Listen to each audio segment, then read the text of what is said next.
Today on r/Prorevenge. Hey, you're tattoo artists. This happened when I was young. Heard it secondhand from my grandmother, who the main character of the cast lived with at the time. My uncle's ex-girlfriend was an all-around horrible person. Abusive babysitter, got my uncle into bad crowds and legal trouble, and dabbled in so many substances from A to Z. She was also heavily tatted. There was an artist, the star of the story, who was a family friend. Great dude, insane work. She asked him to do a piece for her. Huge, intricate angel wings. Oh, the irony. Across her back. He agrees. It takes several sessions across weeks. She repeatedly has to postpone payment, but he's chill. Family friend, yada yada. Until it comes to the last session, when it slips that she still doesn't have the money. And more importantly, won't have the money. Like, ever. Now, the Prorevenge.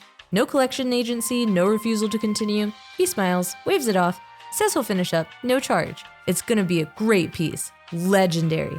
One for the history books, he guarantees. She's stoked. So, right between those gorgeous wings, right up her spine, this idiot now has a massive, veiny male appendage proudly standing at attention up her spine. She saw it in the mirror when he was finished and she was livid. But hey, what's she gonna do? She didn't pay him and wasn't going to pay him. And expected hours and hours of work. You give a lot of trust to someone when they have a needle to your skin to lay down something permanent. Don't stiff your artist. This is the perfect way to get revenge on people who don't pay their tattoo artists. Why would you be cheap and skimp out on something so permanent?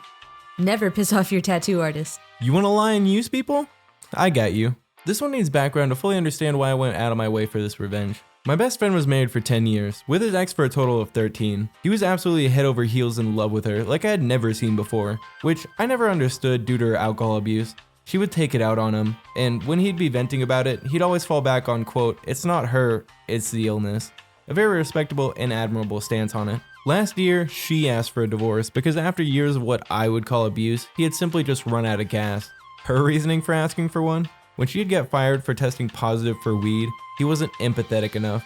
He does admit that he wasn't because it had come on the back of one of her drunken tirades where she told him he was a piece of crap who was always trying to control her, when all he ever tried to do was get her away from the booze, for the way she treated him when she was drunk. It took him forever to move on, with the divorce following short after. And earlier this year, after thinking he was moving on, he calls me to come over and he's in a bad way. I arrive and he's absolutely fall down levels of drunk. Going on, she didn't ask for the divorce for the reasons he said, but she's actually been cheating with several other people. The next morning, when he's more coherent, I ask him how he knew. He was cleaning out the spare bedroom and selling or donating stuff that he didn't need anymore, and when he went to clear an old tablet, she was still logged in and all the evidence was there. He gets that out and says he's going back to bed and asks me to lock up before I leave.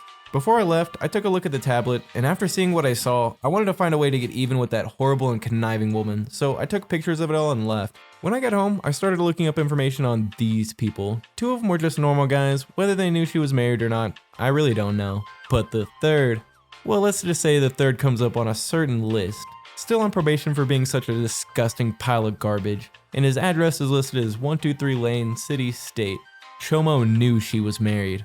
I immediately knew what I was gonna do. Chomo didn't live on 123 Lane. Chomo was living with conniving ex. She made regular posts about their time together. On top of that, she was an avid weed user and had several firearms that she enjoyed sport shooting. So I go onto the state's site, I make a report of Chomo not actually living where he's registered, and that Chomo is living in a home where he has no right to be a convicted felon and on parole. I include screenshots of social media posts and all to back it up. I was thinking little would happen, but inconvenience their lives. Boy, was I wrong. She broke her typical post with nothing serious trend on social media yesterday with this gem. My year can't get any worse. Chomo lost his job and now I'm facing eviction because I can't afford my rent. So I go on the state court system site to see if it's related, and yes, it was. Chomo was rearrested. She clearly can't post bail or Chomo would be out. The job she took after being fired definitely can't support her lifestyle. So he's probably gonna go back to prison or at least jail, and she's a breath away from being homeless. I don't know if I'll ever tell my friend I was the one behind this, but he's definitely ecstatic to see a horrible woman and a sewer rat get what they deserve. Part of me wants to put up the sex offender registration link and that it's sitting in jail and say something to the effect of, it's a little more than losing a job, but not wanting to make my best friend's life harder, I'll just let sleeping dogs lie. OP, I really enjoyed this Prorevenge story. The cheating wife definitely deserved it. That kind man does not deserve to be run over by you and your substance abuse. And the Chomo, I don't even think I have to explain why the Chomo deserved what he got, but I'm glad he got what's coming to him. Both these guys deserve what was coming. Revenge on a movie producer. Please note well in advance that this story is not mine. In fact, it's a rather popular story in a town that I once lived in, Savannah, Georgia, and centers around one homeowner who got royally annoyed with the movie producer. Okay, so first and foremost, when movie producers are looking for places to set movies that take place in colonial or even 1800 cities in the US, due to the sheer number of parks, wide roads, and period houses, they will often select Savannah, Georgia. They'll pull all the Spanish moss out of the trees, or trim it back, pour dirt on the roads around the squares, and effectively backdate that part of the city to fit most any place, even up to some having used the area as a setting for places as early as Washington, D.C., and even places in Britain or France. Typically, when producers do this, they will pay each homeowner whose house is used in the background a couple $1,000s for the licensing to do so. This will be important later, trust me. They issue some rules, like no electronic lights being visible, not coming out of any doors that face the street, and you have to move your car away from the driveway, if you have a driveway.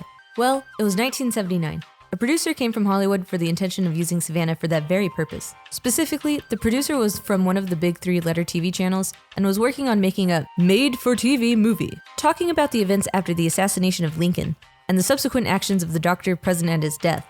The production went to the city to seek permission, and then sent an announcement out to each of the homeowners telling them of the various days that the shoot was going to take place. However, much to their downfall, they also noted that the production company would not be compensating the homeowners for the use of their homes as backdrops. This was met with some great annoyance by the homeowners, who turned to the city for help, only to be told that it was their civic duty to allow them to use their homes. Most everyone agreed to this and bit their lips. One homeowner, however, didn't. He decided to get revenge on the production, attempting to screw up their shooting every chance he got. He first started by leaving his car out in front of his house, only to have it towed before filming started. He threatened legal action against the studio, but that fell on deaf ears.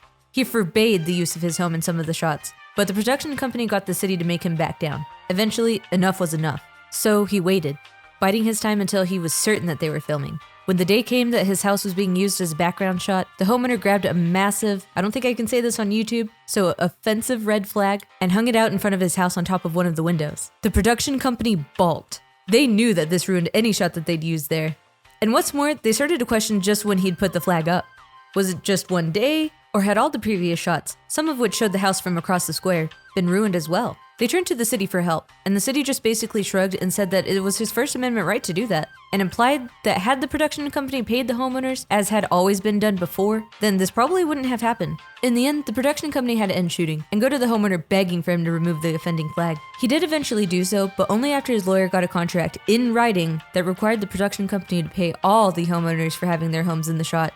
The flag came down, and shooting was wrapped up in less than a day. Interestingly, it's said that the movie in question, The Ordeal of Dr. Mudd, there are several shots where you can see a bright red flag flying from one of the homes in the distance. That stunt cost a producer quite a substantial amount of money, and pushed production back at least a year, while they tried to find every single instance of that flag flying in the background of the shots.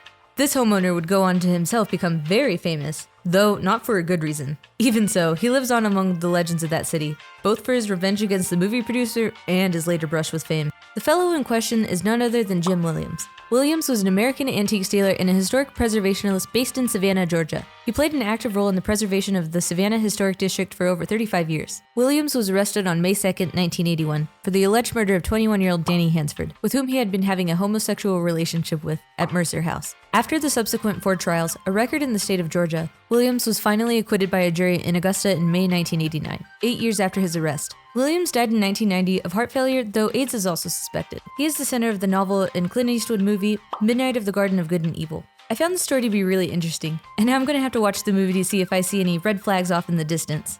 Though I was really confused on how this guy has this giant red offensive flag just lying around, but OP actually answers this question down in the comments. He was an antiques dealer. He specialized in various kinds of artifacts. If memory serves, the flag he had possessed had been captured by a US soldier near the end of the war. He tended to sell more high-end types of antiques. For some context, his antique stealing earned him enough money to buy Mercer House. The house sold in 1999 for $8.45 million. He bought it for around $1 million sometime in the 60s. So that kinda answers why he had that lying around.